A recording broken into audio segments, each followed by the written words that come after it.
এখানে প্রবলেম ছিল, জল খুব আস্তে আস্তে আসছিল। ঠিক আছে, এটা হচ্ছে এলজির মেশিন, দেখতে পাচ্ছি বন্ধুরা। ঠিক আছে, তো এই ডিসপেন্সারটা পুরোপুরি খোলা যায় না এই মডেলে। এটা অ্যাকচুয়ালি কী হয়েছিল, ইনলেট ভাল্বটার প্রবলেম ছিল। এটা হচ্ছে পুরাতন ভাল্ব, আমি খুলেছি, চেঞ্জ করেছি, এটা হচ্ছে নতুন ভাল্ব।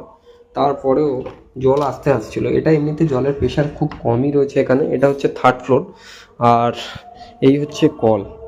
ঠিক আছে, তো এটা অ্যাকচুয়ালি অ্যাসিডে পুরো ব্লক হয়ে গেছিলো, মানে আয়রন এসে এসে এই হোলটা দিয়ে জলটা যায়, এটা ব্লক হয়ে গেছিলো। এটা জিআই তার দিয়ে দিয়ে যতটা পেরেছি ক্লিন করেছি।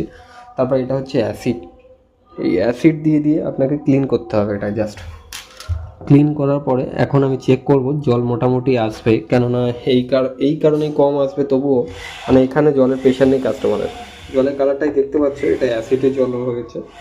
তো আশা করছি প্রবলেমটা সলভ হয়ে গেছে।